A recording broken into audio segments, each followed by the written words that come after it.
Assalamualaikum. Waalaikumsalam. Masuk, Nis. Ya, silakan duduk. Ya, jadi gini, Pak Andra sengaja memanggil kamu karena tadi Pak Andra mendapatkan laporan atau cerita dari teman-teman kamu, katanya kamu bertengkar sama Dava. Apa benar? Benar Pak, soalnya saya merasa tidak nyaman dan merasa terganggu. Nah, kamu tidak nyaman atau terganggunya karena apa? Karena Dava sering mengajak saya dan ketika saya sedang mendengarkan penjelasan dari guru, Dava sering mengganggu saya. Bahkan ketika saya sedang nangis itu mejanya digoyang-goyangin sama Dava. Oh gitu, ya. Jadi Pak Andra memahami kalau kamu merasa kesal, terganggu, bahkan mungkin kalau Pak Andra di posisi kamu, Pak Andra juga melakukan hal yang sama. Nah, terus apa yang kamu lakukan terhadap Dava? Saya marah-marah, saya maki-maki Dava karena saya sudah merasa kehilangan kesadaran. Saya banting buku saya di atas meja. Kamu berbuat seperti itu pasti ada alasannya kan? Ada. Ya, apa alasan kamu? Ya karena ketika saya sedang fokus diskusi dan mencatat pelajaran yang disampaikan dengan guru, saya merasa terganggu dan tidak nyaman. Baik, Pak Andra memahami alasan kamu berbuat seperti itu. Bahkan Pak Andra mengapresiasi kamu karena kamu tidak melakukan hal yang lebih buruk, misalnya kamu memukul atau bahkan menendang. Ya. Baik, nah sekarang coba kita diskusikan, kita bicarakan kira-kira perbuatan kamu yang seperti itu sudah sesuai belum dengan kesepakatan atau keyakinan kelas yang kita buat? Tidak Pak. Baik, sekarang menurut kamu keyakinan kelas apa yang sudah kamu langgar? Saling menghormati antar teman Pak. Ya. Menurut kamu menghormati antar teman itu penting atau tidak? Penting Pak. Ya, baik. Kalau menurut kamu itu penting, sekarang keyakinan kelas apa yang akan kamu lakukan ketika kamu sedang marah atau sedang merasa tidak nyaman? Harus lebih sabar dan bisa mengendalikan emosi atau diri kita sendiri. Baik. Kamu bersedia untuk memperbaiki masalah ini? Bersedia Pak. Bagus. Kira-kira apa yang akan kamu lakukan untuk memperbaiki masalah ini? Saya harus lebih bersabar dan lebih mengendalikan diri kalau ada teman yang sama dengan saya. Baik, ya, tepat sekali. Jadi saya harap kejadian ini jangan sampai terulang lagi. Saya harap ini menjadi pembelajaran buat kamu. Ke depan kamu harus lebih sabar dan mampu mengendalikan diri. Selain itu, kamu tetap semangat belajar dan silakan setelah ini kamu bisa kembali ke kelas, gabung dengan teman-teman yang lain. Ya Pak, terima kasih.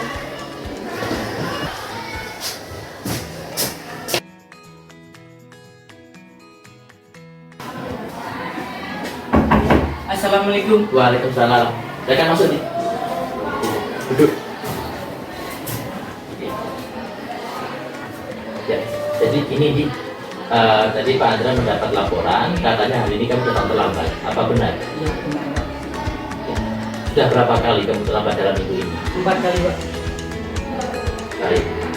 Keterlambatan kamu itu sebuah kesengajaan atau karena apa? Coba ceritakan. Tidak Pak, karena saya bangun terlambat.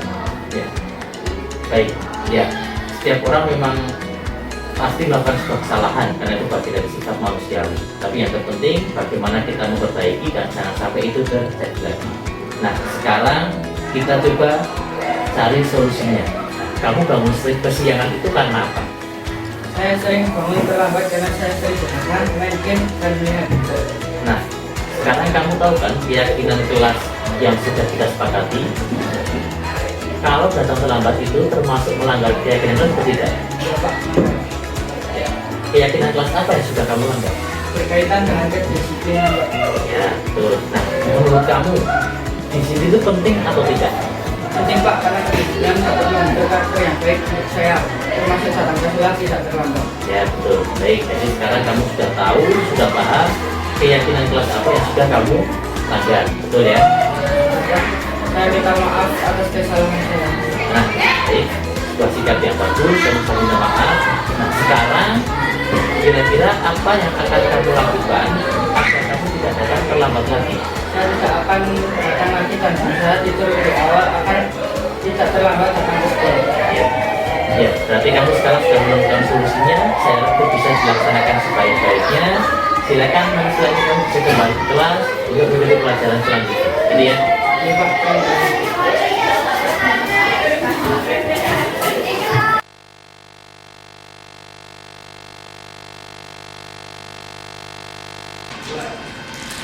Assalamualaikum warahmatullahi wabarakatuh. Yang terhormat Bapak dan Ibu Guru SMP Negeri 1 Kandangan, puji syukur kita panjatkan kehadirat Allah Subhanahu wa Ta'ala yang telah melimpahkan rahmat serta karunia-Nya sehingga kita dapat berkumpul pada siang hari ini dalam acara diseminasi modul 1.4 budaya positif tanpa halangan suatu apapun. Salawat serta salam kita haturkan kepada Nabi Agung Muhammad Sallallahu Alaihi Wasallam yang kita nanti-nantikan syafaatnya di yaumul akhir. Pada kesempatan kali ini izinkanlah saya membacakan susunan acara. Yang pertama adalah pembukaan, yang kedua acara inti, kemudian yang ketiga adalah penutup. Untuk mengawali kegiatan pada siang hari ini, marilah kita membaca basmalah bersama-sama.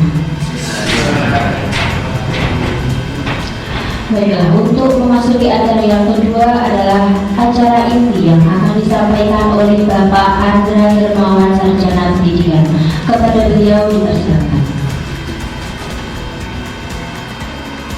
Ya, terima kasih atas waktu yang diberikan kami. Assalamualaikum warahmatullahi wabarakatuh. Yang terhormat Bapak dan Ibu Guru serta staf karyawan SMP Negeri 1 Kandangan, puji syukur kepada kita panjatkan kepada Allah Subhanahu wa Ta'ala yang telah memberikan nikmat, namanya nikmat sehat, nikmat cepat, sehingga pada siang hari ini kita masih diberikan kesempatan untuk berkumpul di ruangan ini dalam acara diseminasi budaya positif modul 1.4 T3 dan 9. Baik, surah dan salam tak lupa kita susunkan kepada Nabi kita, Nabi Muhammad Sallallahu Alaihi Wasallam, yang kita nantikan syafaat serta pertolongannya di yaumul akhir nanti.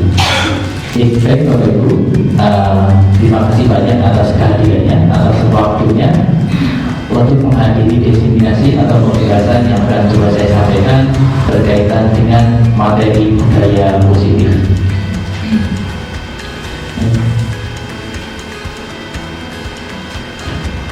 Pada bagian pertama itu adalah proses pemahaman tentang modul 1.4 budaya positif. Sedikitnya nanti akan ada 6 topik yang akan coba saya jelaskan. Yang pertama adalah disiplin positif dan nilai-nilai kebajikan universal. Yang kedua teori motivasi, hukuman dan penghargaan dan restitusi. Yang ketiga keyakinan kelas. Yang keempat kebutuhan dasar manusia dan dunia berkualitas. Dan yang kelima restitusi tentang 5 posisi kontrol dan 6 restitusi tentang sertifikat restitusi itu sendiri. Baik, nah ini kita buka masih di bawah itu. Baik, nanti kita lanjutkan ke materi selanjutnya. Kita buka dengan SPG nanti dengan kita menebak gambar apa makna dari 3 jenis gambar. Di situ ada semut, ada tangan, dia menggunakan jam atau analogi, dan juga ada huruf kesamaan. Nah, siapa kira-kira yang mau menjawab? Boleh berkolaborasi, diskusi sama teman boleh. Pak Hani Panitia atau Pak Hani mungkin? Siapa? Kira-kira apa yang diingat dari gambar ini itu apa kira-kira? Ada 3 jenis potongan gambar seperti itu. Tahu Ali? Sebenarnya tidak sulit, tapi memang cukup menggemaskan ya Bapak Ibu seperti itu. Apa? Mungkin dibantu, mungkin boleh di sini, boleh seperti itu, boleh monggo Bapak Ibu.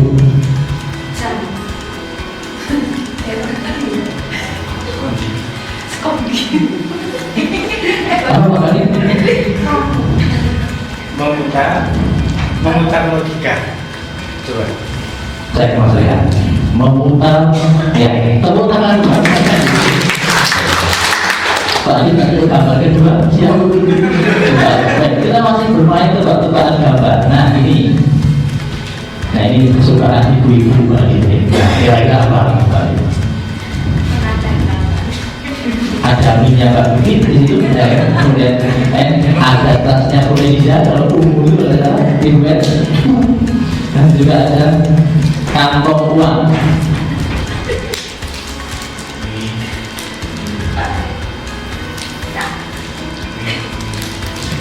Ini paslon. Mbak Talita juga boleh ikut bantu jawabnya. Apa? Minta uang, coba kita cek jawabannya. Oke, tepat sekali. Terima kasih buat saya. Yang ketiga ini Pak Adi bonus boleh jawab dua kali ya. Tidak benar boleh jawab lebih dari sekali. Berapa sih?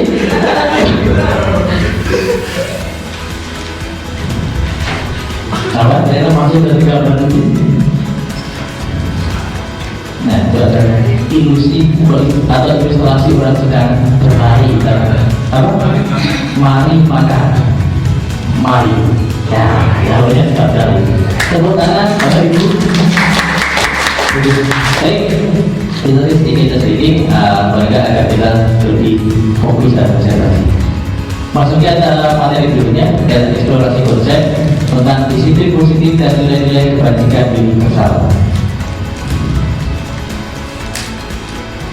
Oke, ini kegiatan kepala tangan, ada A dan B, Anda dan teman Anda.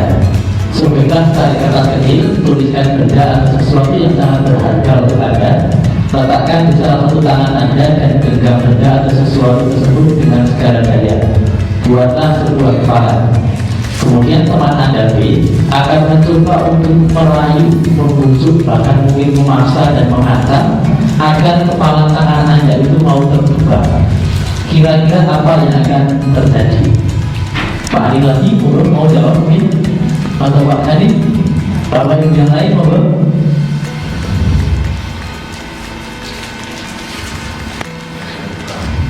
Tidak bisa terbuka. Kenapa kira-kira? Kepala tangannya tidak akan bisa terbuka. Kira-kira karena apa kok tidak bisa terbuka? Mas Rehan?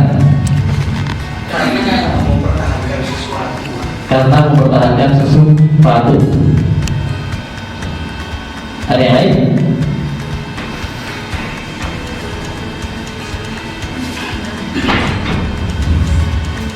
Oke, next. Ya, ini berkaitan dengan teori kontrol. Artinya, apa yang ada pada dalam diri kita itu adalah sepenuhnya kuasa atau kontrol kita. Jadi ketika ada mungkin paksaan, rayuan, atau bahkan ancaman darurat, ketika kita memiliki tekad atau memiliki komitmen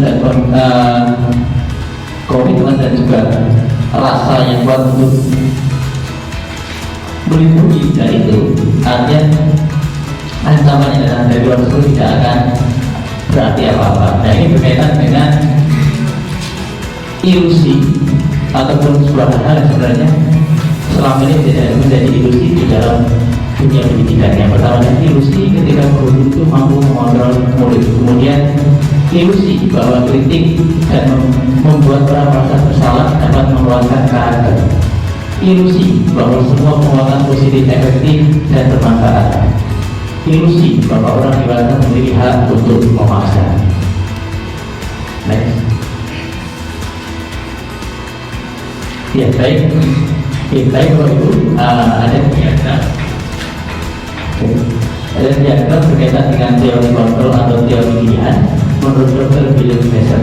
Setidaknya beliau membagi jadi 4 bagian. Yang pertama, Anda tidak bisa mengontrol orang lain, hanya Anda yang bisa mengontrol diri Anda. Yang kedua, semua perilaku memiliki tujuan. Dan yang ketiga, model berpikir mengenang kolaborasi dan konsensus menciptakan pilihan-pilihan baru. Dan yang keempat, realitas atau kebutuhan kita berbeda. Kita berusaha memahami pandangan orang lain tentang dunia.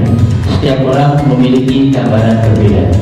Dari turunan dari poin tentang Anda tidak bisa mengontrol orang lain, makna disiplin belajar kontrol diri dengan menggali potensi kita agar tercapai tujuan mulia, yaitu sesuatu menjadi seseorang yang kita inginkan berdasarkan nilai-nilai yang kita hargai. Kemudian poin atau turunan dari semua perilaku yang menjadi tujuan yaitu teori motivasi. Ada 3, yaitu untuk menghindari hukuman, 2 untuk mendapatkan imbalan. Kedua poin ini dia maksudnya ke dalam motivasi intrinsik, ekstrinsik maaf, dia berasal dari luar. Kemudian poin untuk menghargai diri sendiri, dia maksudnya ke dalam motivasi intrinsik atau dari dalam diri. Berikutnya, dari teori motivasi tadi diturunkan akan muncul nilai-nilai kebajikan universal yang kemudian akan diturunkan lagi menjadi sebuah keyakinan kelas atau kesepakatan kelas. Nah, dalam untuk model yang berpikir menang-menang dan selanjutnya, yaitu berkaitan dengan 5 posisi kontrol. Yang pertama adalah level paling rendah menurut saya, yaitu sebagai penghukum, membuat rasa bersalah, teman, pemantau, dan yang terakhir sebagai manajer. Nah, setelah itu yang diharapkan dari modul 1.4 ini, ketika kita menangani sebuah siswa atau seorang anak yang bermasalah, diharapkan kita mengedepankan peran kita sebagai seorang manajer. Dari 5 posisi kontrol akan kita tetap menjadi segitiga restitusi. Segitiga restitusi inilah bagaimana alur penanganan oleh anak-anak yang dianggap bersalah atau memang atau sering melanggar sebuah peraturan. Yang pertama ada merupakan menstabilkan identitas, yang kedua validasi kebutuhan, dan yang ketiga adalah menanyakan keyakinan. Menanyakan keyakinan adalah biasanya kan kita saat ini sering membuat sebuah kesepakatan di dalam kelas, ya. Nah, kemudian dari apa yang pernah kita susun, kita buat keyakinan kelasnya, nah itu kita tanyakan terhadap anak-anak yang bermasalah tadi. Baik, kemudian berikutnya adalah 5 kebutuhan dasar manusia. 5 kebutuhan dasar manusia. Nah, biasanya seseorang itu melakukan sebuah kesalahan karena ada kebutuhan dasarnya belum terpenuhi. Yang pertama yaitu adalah bertahan hidup, pemuasaan, kasih sayang dan rasa diterima, kesenangan, dan yang terakhir kebebasan.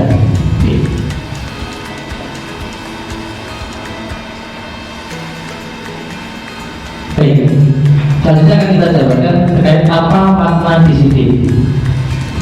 Berasal dari bahasa Latin disiplina yang artinya belajar. Dan yang kedua, makna asal dari kata ini berkonotasi dengan disiplin diri dari murid-murid Socrates dan Plato. Disiplin diri membuat orang menggali potensinya menuju sebuah tujuan apa yang dihargai. Kemudian, namun dalam budaya kita, makna kata disiplin telah berubah menjadi sesuatu yang dilakukan seseorang pada orang lain untuk mendapatkan kepatuhan. Kecenderungan umum adalah menghubungkan kata disiplin dengan ketidaknyamanan, bukan dengan apa yang kita hargai atau pencapaian suatu tujuan mulia.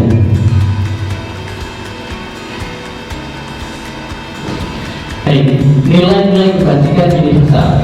Nilai-nilai kebajikan adalah sifat-sifat positif manusia yang merupakan tujuan mulia yang dicapai setiap individu. Nilai-nilai tersebut bersifat universal dan lintas bahasa, suku bangsa, agama maupun latar belakang. Setiap perilaku atau perbuatan memiliki suatu tujuan. Menurut Dr. William James pada teori kontrol 1984. Dengan mengaitkan nilai-nilai kebajikan yang diyakini seseorang, maka motivasi intrinsiknya akan terbangun, sehingga menggerakkan motivasi dari dalam tubuh dapat mencapai tujuan mulia yang diinginkan.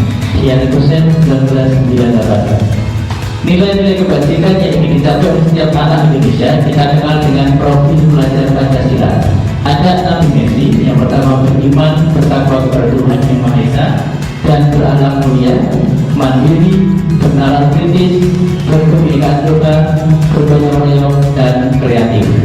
Baik, Bapak Ibu, sebelum kita nanti masuk atau melanjutkan materi, kita selingi dengan SBG, Bapak Ibu.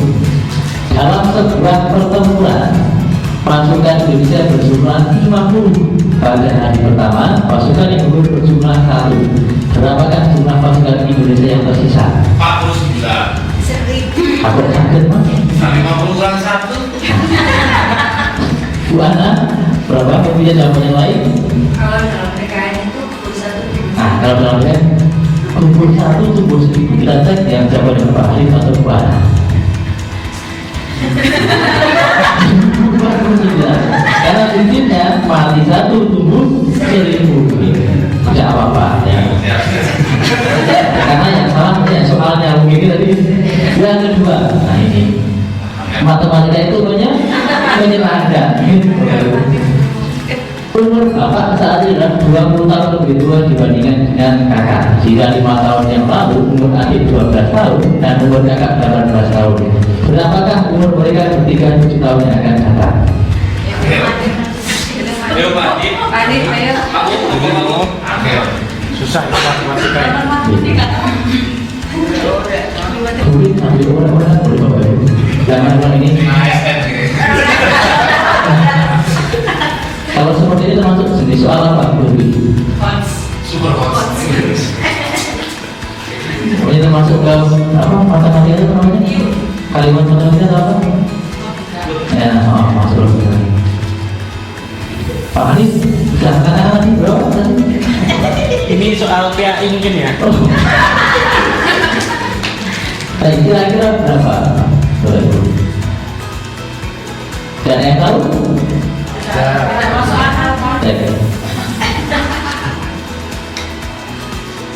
Jawaban kita tidak tahu karena memang umur orang tidak ada yang tahu. Jadi ya, terus ini mungkin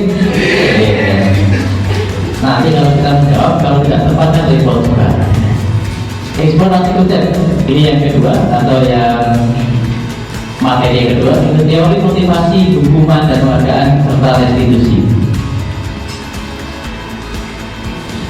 Baik, teori motivasi perilaku manusia.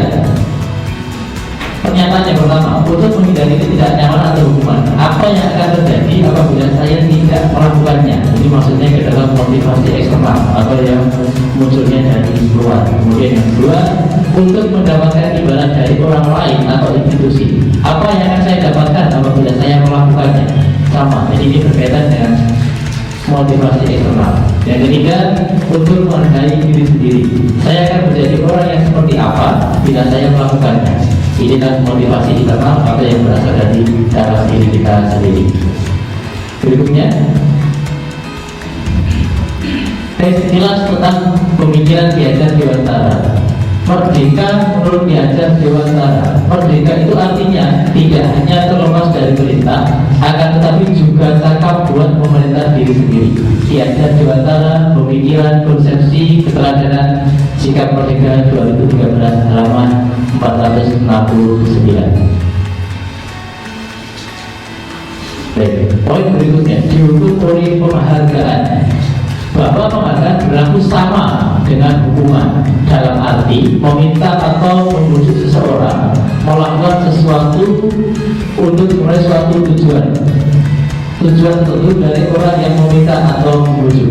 Dorongannya eksternal dan ada faktor ketergantungan. Beberapa dampak dari pemberian penghargaan. Alfi Hon 1993 ada 4: penghargaan menghukum, penghargaan mengurangi ketepatan, penghargaan tidak efektif, penghargaan merusak hubungan. Bentuk program kebajikan atau apresiasi. Dalam memberikan apresiasi atau pengakuan perlu diingat beberapa hal. Yang pertama, beri dukungan secara khusus, beri pengakuan secara pribadi, beri pengakuan kepada semua murid secara bergantian, beri pengakuan secara konsisten dan fokus pada proses. Nah, contoh pengakuan atau apresiasi tentang nilai kebajikan. Ada 3 kolom pembuka, nilai kebajikan dan situasi.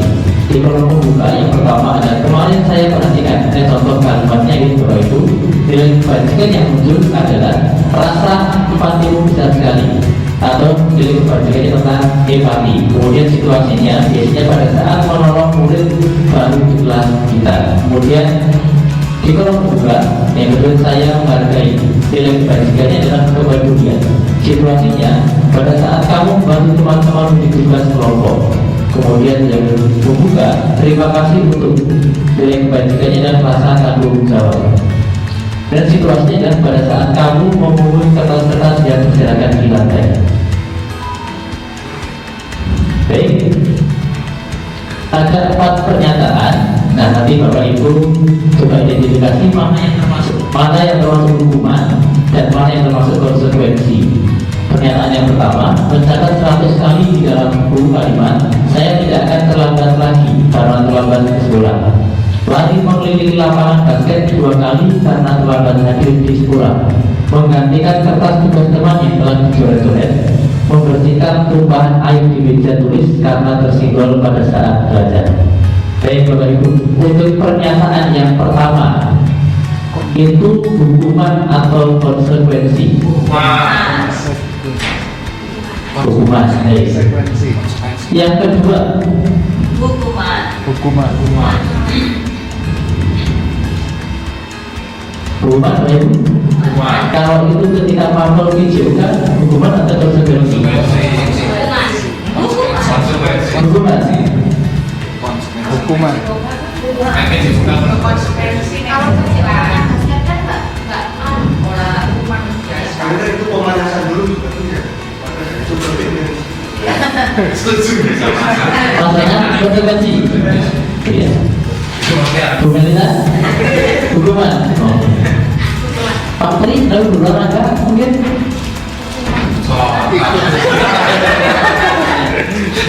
Apa kira-kira? Apa tuh? Hukuman misalnya. Hukuman. Yang ketiga, Kan konsekuensi.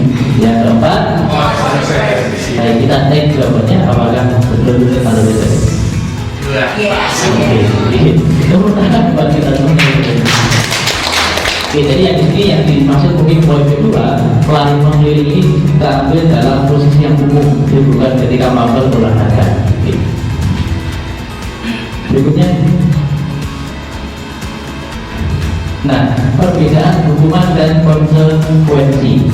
Hukuman sesuatu yang menyakitkan harus terjadi, sedangkan konsekuensi sesuatu harus terjadi.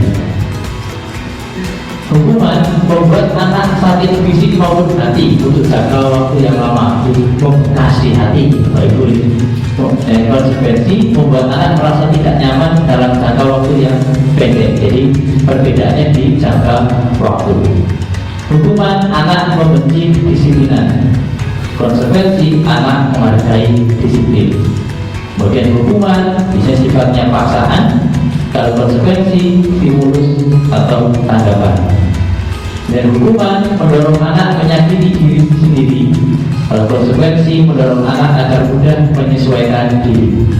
Dan hukuman konsep diri yang buruk, konsekuensi konsep diri yang baik karena bermelatih yang namanya tanggung jawab. Kemudian hukuman anak belajar untuk menyembunyikan kesalahan, konsekuensi anak belajar untuk mematuhi peraturan.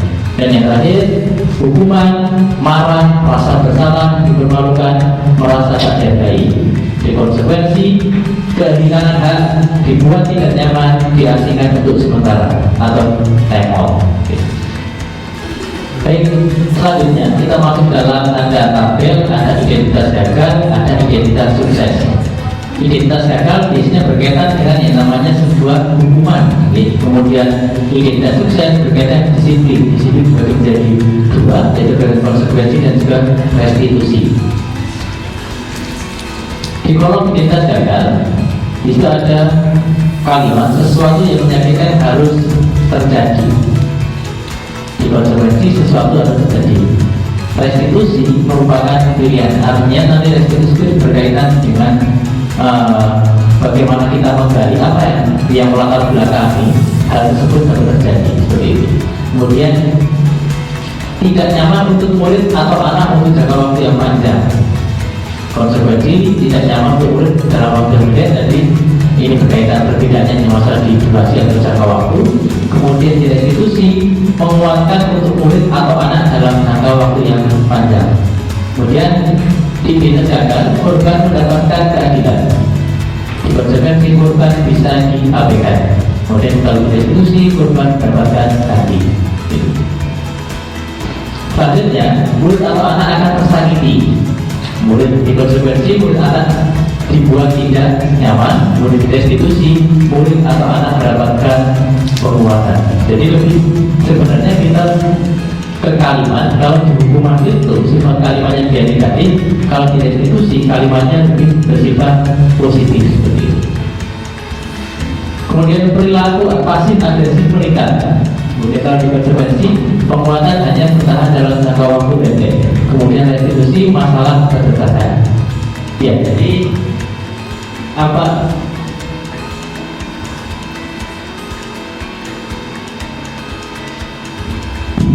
Ya, jadi kalau kita amati dari tabel yang ada di depan, kalimat-kalimat yang ada di dalam hubungan itu dia bersifat negatif, kemudian di restitusi dia lebih kebanyakan positif begitu. Berikutnya. Nah, eksplorasi konsep yang ketiga berkaitan dengan keyakinan kelas. Nah, keyakinan kelas ini menurut saya sangat penting Bapak Ibu untuk bagaimana pertemuan kita dalam mengambil sebuah tindakan ketika terjadi sebuah hal-hal yang tidak baik di dalam kelas. Itu ini maksudnya. Nah, ini mengapa tidak peraturan saja? Mengapa harus keyakinan kelas? Di sekolah kita sendiri ada yang namanya peraturan, Bapak Ibu, peraturan. Nah, kenapa ketika sudah ada peraturan masih harus ada yang namanya keyakinan? Baik, saya bacakan yang pertama. Mengapa kita memiliki peraturan harus menggunakan helm bila mengendarai kendaraan roda 2? Mengapa kita memiliki peraturan 5M? Mengapa kita memiliki peraturan mendatang tepat waktu saat mengikuti pelatihan? Nah, untuk mendukung motivasi intrinsik, kembali ke nilai keyakinan pasti menggerakkan seseorang dibandingkan mengikuti serangkaian peraturan. Kayak gitu. Berikutnya. Baik, ini berkaitan dengan tadi keyakinan kelas. Pertama, dari peraturan kelas nanti kita naikkan dari keyakinan kelas, harapannya menjadi sebuah lingkungan yang positif, dan lingkungan yang positif harapannya menjadi sebuah budaya atau culture yang positif seperti itu. Nah, ini Bapak Ibu dari gambar yang muncul itu ada dua, ada namanya tentang keyakinan kelas dan ada yang kalimatnya peraturan. Kalau yang sebelah kiri itu ini lebih ke kesepakatan atau ke peraturan.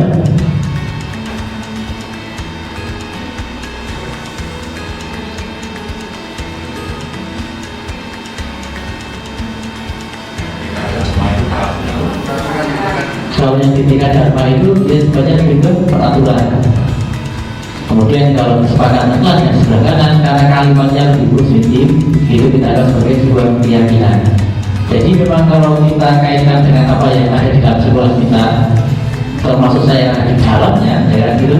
Ketika rapat pleno bagikan yang namanya peraturan, itu siswa dilarang banyak sekali poinnya, ya Pak Ibu. Nah sebenarnya harapannya kalimat-kalimat itu kita benahi karena masih harus kita ubah menjadi kalimat yang lebih positif seperti itu.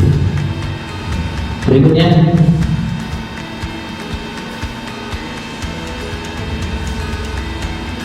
baik, ini ada yang namanya tabel T dan J. Ini ada bagian kegiatan pendalaman tentang keyakinan kelas. Kemudian hanya sedikit berbagi saja. Selama ini menurut saya sudah mencoba menerapkan walaupun tidak tertulis.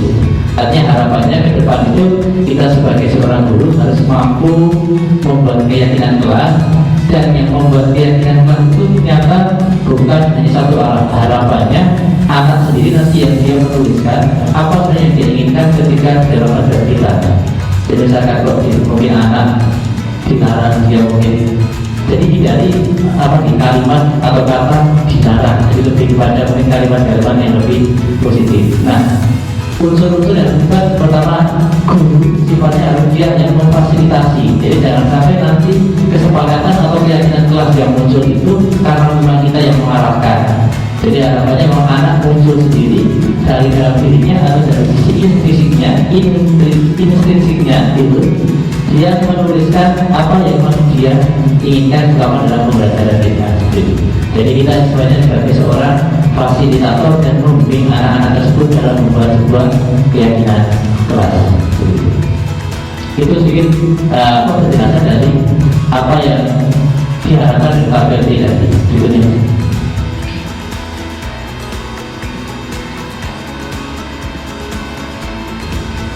Ya, masih berkaitan.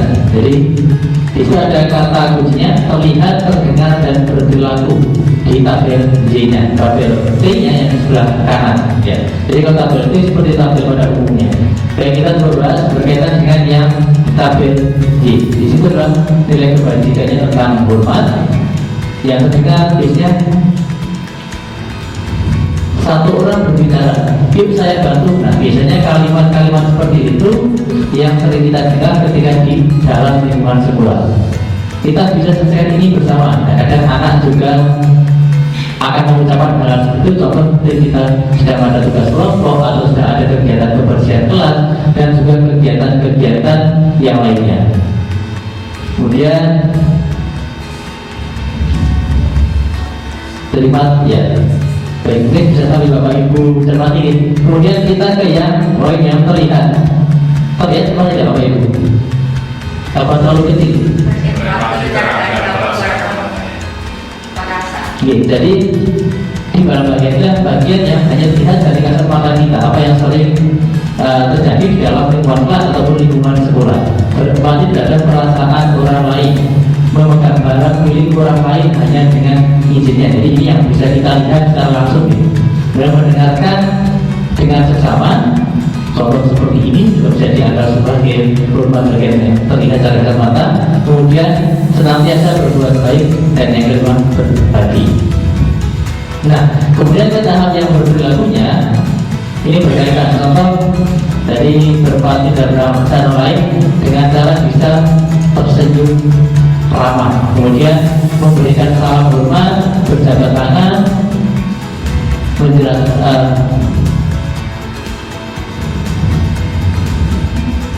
meletakkan tangan di dada, kemudian memberikan ruang bekerja dan prosedur yang tenang, begitu.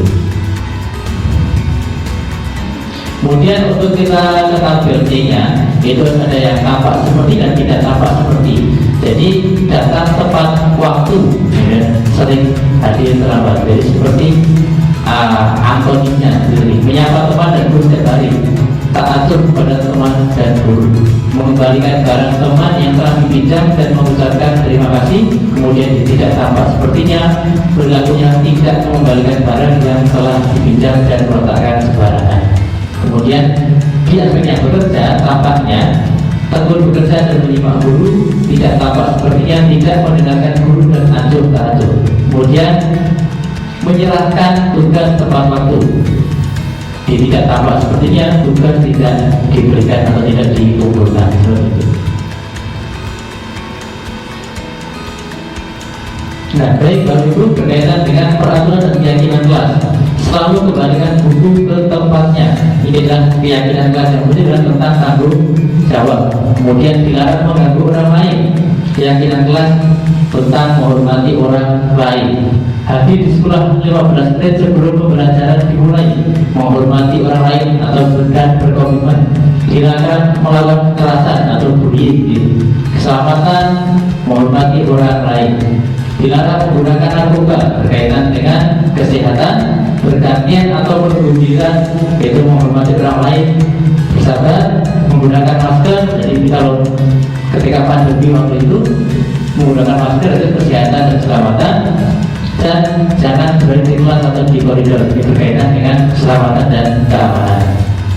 Baik Bapak Ibu, yang berikutnya berkaitan dengan kebutuhan dasar manusia dan dunia berkualitas. Kebutuhan dasar manusia ada lima: hidup, goal, survival, fun, dan juga kebebasan. Kekuatan, kemudian ada survive, fun, menyenangkan, dan juga kebebasan. Jadi kebutuhan dasar yang lima tadi berkaitan dengan penguasaan, berkaitan dengan rasa ingin disayang dan diterima, itu harus dimiliki setiap individu. Karena terkadang ketika ada satu kebutuhan dasar yang tidak dipenuhi, biasanya ada sesuatu yang terjadi. Kemudian eksplorasi konsep yang kelima, yaitu berkaitan dengan posisi kontrol. Nah, Dan ini coba saya susun dalam sebuah tabel, mungkin tidak begitu jelas dari teman-teman dulu, akan coba saya bacakan. Nah, ada 5 posisi kontrol yang sudah tadi saya sebutkan di awal. Jadi sebenarnya level terdapat sebagai seorang penghukum, membuat orang merasa bersama, sebagai teman, pemantau, dan yang paling tinggi itu sebagai manajer. Nah, diharapkan kita sebagai seorang guru harus mampu mengelola setiap masalah yang ada itu layaknya sebagai seorang manajer. Nah, beberapa ciri atau mungkin hal-hal yang sering muncul ketika kita dalam posisi penghukum, ya. Jadi mungkin kita akan menghardik, menunjuk-nunjuk, menyakiti, bahkan menyidik. Kadang juga mungkin kalau kita gambarkan dengan sebuah perkataan atau lisan itu, kalimat yang mungkin muncul itu, dan kalau kamu tidak melakukannya, awas ya, rasakan, kadang seperti itu. Itu sebagai penghukum. Hasilnya biasanya akan membentak, menyalahkan orang lain, dan berbohong. Nah, kemudian kaitan dengan dunia yang berkualitas. Pada akhirnya ketika kita bersikap seperti itu, mungkin meletakkan guru di luar dunia berkualitas. Kemudian murid juga akan berkata, biarkan saja, nanti jangan juga marah-marah lagi. Nah, kadang efek yang muncul seperti itu. Dampak pada murid, justru murid ketika kita melakukan itu malah akan cenderung mengulanginya kembali. Kemudian di bagian membuat orang merasa bersalah, bisa guru berbuat berceramah dan mengatakan seharusnya di situ dicontohkan seharusnya apa, harus ibu kecewa atau saya kecewa. Kemudian guru sudah berkata, kamu sudah tahu ibu lelah sekali mengatakannya. Jadi kadang kalau kalimat-kalimat itu kadang di luar kontrol kita sering muncul ketika menghadapi anak-anak yang mungkin sudah di batas di luar itu ya spesial, benar-benar spesial, ya berlaku spesial. Kemudian hasilnya akan menyembunyikan, menyangka, dan anak akan yang berbohong lagi. Kemudian kaitan dengan dunia berkualitas, murid meletakkan guru di dalam dunia berkualitas. Kemudian murid berkata, tidak akan ada feedback atau umpan balik, yaitu maafkan saya. Kemudian dampak pada murid akan merasa rendah diri, bukan rendah hati. Jadi menurut saya dampak yang itu juga tidak baik. Nah, di posisi kontrol yang ketiga adalah ketika kita sebagai menempatkan diri sebagai seorang teman. Guru akan membuatkan alasan-alasan untuk muridnya.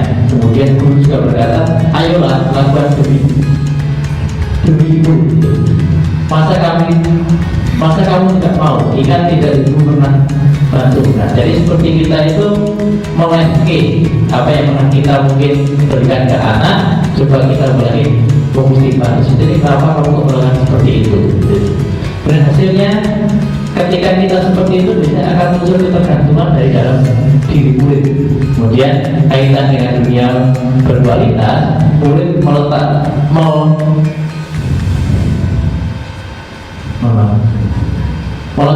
meletakkan guru di sebagai orang yang sangat penting di dunia berkualitas. Kemudian murid berkata, saya pikir bapak atau ibu teman saya ternyata begitu. Jadi kadang akan mengaruhi secara psikologi anak tersebut. Dampak pada murid, hanya dampak yang muncul ketika kita mungkin dapat dikatakan terlalu dekat, terlalu mandiri anak itu tidak anak yang lemah, tidak mandiri, dan terlalu tergantungan terhadap guru. Berikutnya di posisi kontrol pemantau, yaitu guru berbuat menghitung dan mengukur. Guru berkata,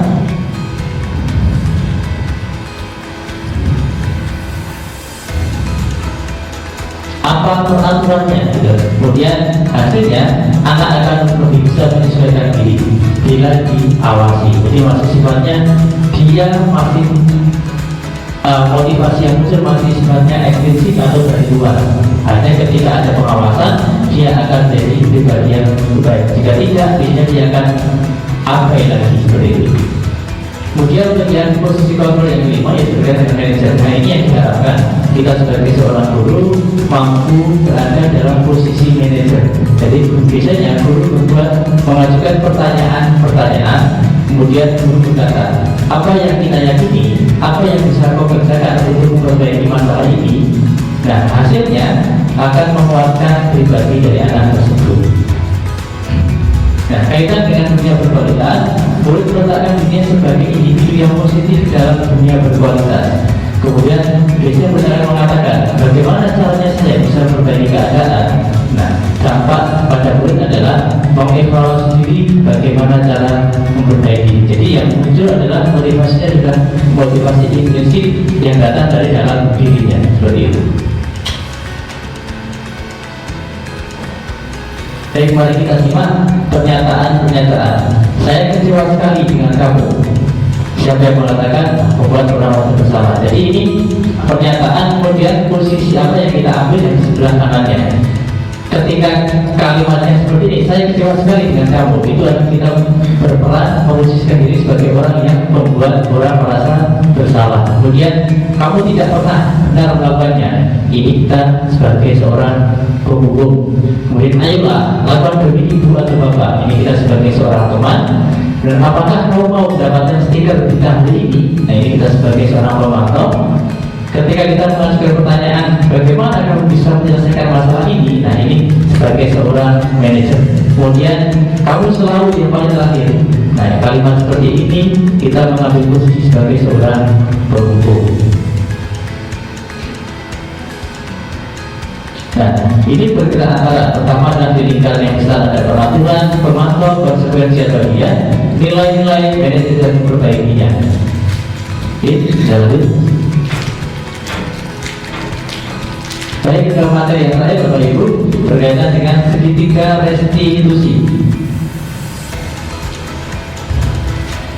Baik, sebelumnya apa itu restitusi?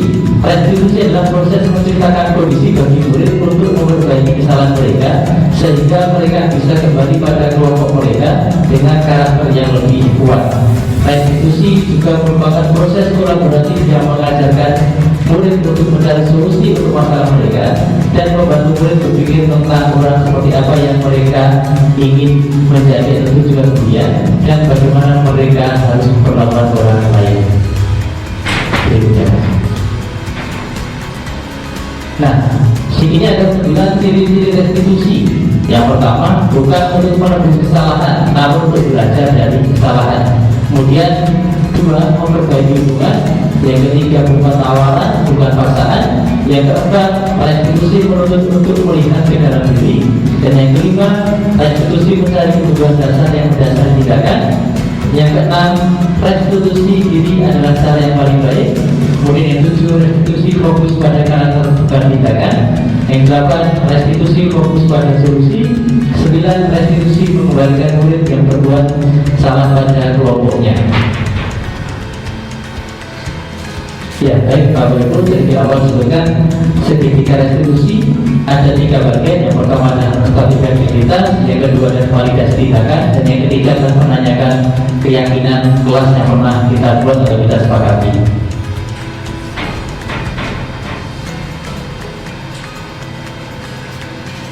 Baik, di dalam alur status efektivitas biasanya guru akan berkata seperti ini. Contoh kalimatnya, berbuat salah itu hal yang manusiawi. Kemudian tidak ada manusia yang sempurna. Bapak atau ibu juga pernah berbuat salah. Kita pasti bisa menyelesaikan permasalahan ini. Bapak atau ibu tidak tertarik untuk mencari tahu siapa yang benar atau siapa yang salah. Bapak atau ibu lebih tertarik untuk menyelesaikan masalah. Kalau kamu menyalahkan dirimu sendiri terus-menerus, apakah kamu bersikap baik pada dirimu sendiri? Nah, jadi Bapak Ibu harapannya ketika kita mendapatkan sebuah permasalahan, pertama kali yang kita lakukan harapannya seperti ini. Jadi ada alurnya. Walaupun dalam alur segitiga restitusi, yang pertama status identitas, yang kedua adalah validasi, dan yang ketiga adalah menanyakan keyakinan, itu nggak harus selalu berurutan. Boleh langsung ke yang ketiga atau yang kedua. Tapi yang jelas paling nggak kita menggunakan alur segitiga restitusi secara benar.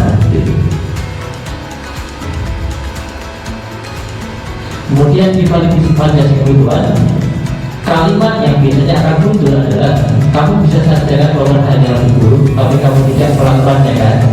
Kamu pasti punya alasan mengapa melakukannya. Apa yang penting bagi kamu?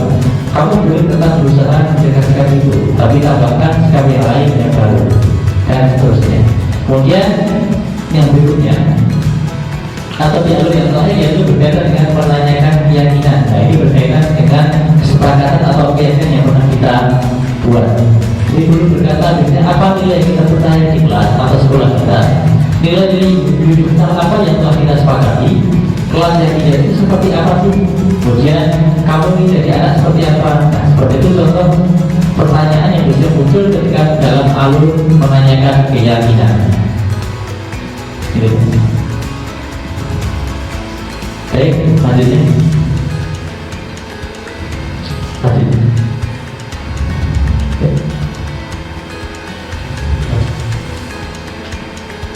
Nah, baik Bapak Ibu, langsung ke videonya saja. Ini video tadi kita ke kasus yang pertama, yaitu yang Miss Rina yang merasa dia terganggu ketika sedang berdiskusi kelompok di dalam kelas. Ini memang saya hitam putih dan kesannya dramatis. Selamat menyaksikan.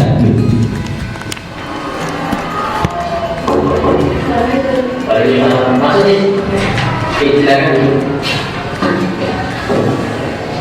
Ya, jadi ini Pak Andra sedang memberitahu karena tadi Pak Andra mendapatkan laporan atau tidak dari teman-teman kan karena kamu berdekat sama siapa? Soalnya saya masih tidak nyaman ada teman-teman. Kamu tidak nyaman berdekat karena apa? Karena aku sering saya ketika saya sudah mendengarkan penjelasan dari guru, karena sering mengganggu saya. Maka ketika mengganggu itu minta dibayar saya. Oh gitu, ya. Jadi Pak Andra memahami kalau mau anak kesal, terganggu, maka mungkin kalau Pak Andra itu sedang Pak Andra melakukan dalam dasar. Nah, terus apa yang melakukan dalam dasar? Saya akan mengatakan saya menemui orang yang mengenai dan saya akan menemui saya berbicara. Kamu berubah seperti itu tidak ada alasannya kan? Ya, apa alasan kamu? Karena ketika saya sedang fokus diskusi dan menurut pelajaran yang disampaikan guru, saya merasa dari nyaman. Baik, Pak Andra memahami alasan kamu berubah seperti itu. Bahkan Pak Andra mengapresiasi kamu karena kamu tidak melakukan hal yang itu, misalnya kamu memukul atau bahkan menendang. Ya. Baik, nah sekarang coba kita diskusikan dan bicarakan kira-kira perbuatan kamu yang seperti itu sudah sesuai belum dengan kesepakatan atau keyakinan kelas yang kita buat. Baik, sekarang menurut kamu keyakinan kelas apa yang sudah kamu anggap? Saling memahami dan memahami. Ya, menurut kamu hubungan antara teman itu penting atau tidak? Ya, baik. Kalau menurut kamu itu penting, sekarang keyakinan kelas apa yang sudah kamu lakukan ketika kamu sedang marah atau sedang merasa tidak nyaman? Harus dipisahkan dan bisa menghadapi kondisi yang lebih Baik, kamu bersedia untuk memperbaiki masalah ini? bersedia, Pak. Bagus. Kira-kira apa yang akan kamu lakukan untuk memperbaiki masalah ini? Saya akan berusaha dan ingin menggunakan diri kalau orang lain kalau ada teman yang sama dengan saya. Baik, ya, tepat sekali. Jadi saya harap kejadian ini jangan sampai ulang lagi. Saya ingin jadi pembelajaran buat kamu. Ke depan kamu harus lebih sabar dan mampu mengendalikan diri. Selain itu, kamu tetap semangat belajar dan silakan bagi kamu bisa kembali kelas kamu dan teman-teman yang lain.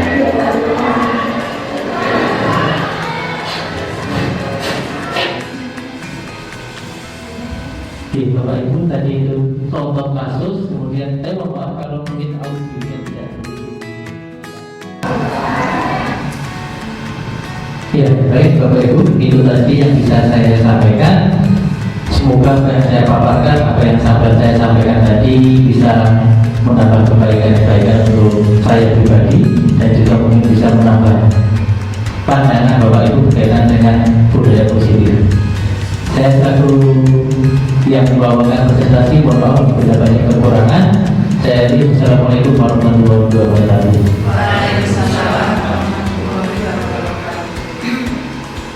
Baik, mungkin ada yang ingin menanggapi dari apa yang saya paparkan, monggo.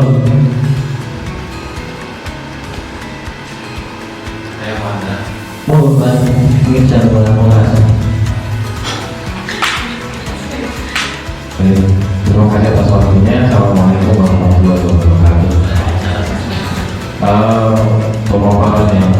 luar biasa Pak Andra dari awal sampai akhir tentang budaya positif, karena memang sebetulnya sekolah kita sebelum ke sekolah ramah anak tentunya masing-masing bapak ibu guru harus paham dulu tentang budaya positif, karena ketika teori dan praktek itu digabungkan akan menjadi sebuah kesenjangan. Apalagi yang ketika mau kita praktekkan itu seperti anak-anak kita di saya sampaikan yang sangat bervariatif dan sangat punya latar belakang bermacam-macam. Nah, yang ingin saya tanyakan ke Pak Andra adalah tentang budaya positif ini Pak Andra. Seberapa yakin Pak Andra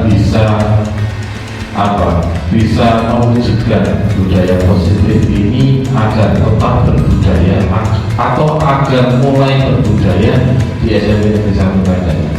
Itu saja. Terima kasih. Wassalamualaikum warahmatullahi wabarakatuh. Terima kasih Pak atas tanggapan dan juga pertanyaannya. Akan coba saya jawab seberapa yakin budaya positif ini nanti bisa berjalan di SMP Negeri. Saya sangat yakin, sangat optimis budaya positif ini bisa berjalan dengan baik dengan satu syarat. Sebenarnya ketika semua bapak ibu guru tadi disampaikan Pak Adi memiliki pemahaman yang sama tentang apa itu budaya positif, dan juga jangan hanya kita pada tahap perencanaan atau hanya pada tahap teori. Artinya kita paham budaya positif itu apa, kemudian apa yang kita kerjakan. Nah, kuncinya adalah satu, ketika semua bapak ibu guru secara konsisten melakukan apa yang terkandung dalam budaya positif tadi. Jadi ketika hanya 1, 2, 3 bapak ibu guru, menurut saya itu masih belum jadi budaya.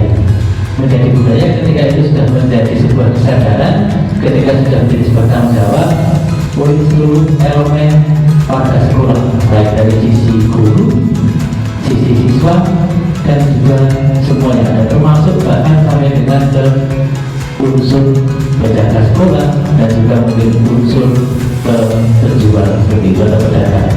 Karena ketika hanya satu unsur, misalkan ketika bapak ibu guru saja yang mungkin tidak semangat bagaimana tentang penerapan budaya positif, sedangkan tidak didukung oleh anak-anak, tidak didukung oleh semua warga yang ada di sekolah, menurut saya akan kurang maksimal, karena sudah menimbulkan sebuah problem yang baru seperti itu.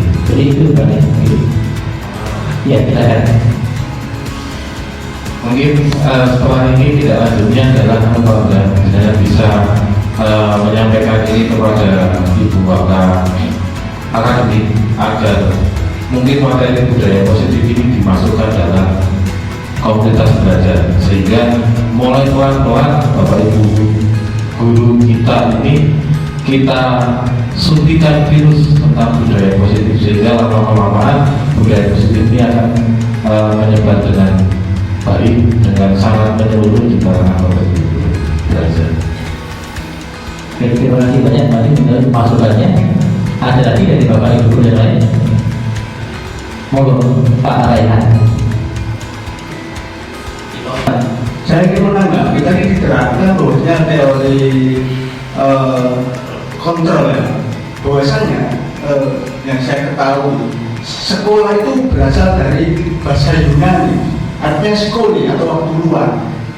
Dan tadi diterangkan juga tentang kedisiplinan menurut Aristoteles dan Socrates. Namun sekarang ini kedisiplinan itu berbanding terbalik. Jadi murid itu karena takut akan kedisiplinan. Nah, tadi sudah diterangkan sebagai guru itu yang saya tangkap itu bukan hanya menjadi guru saja, namun guru itu juga harus bisa menjadi komedi, yang mana kelas itu bisa tetap enjoy dan bahagia.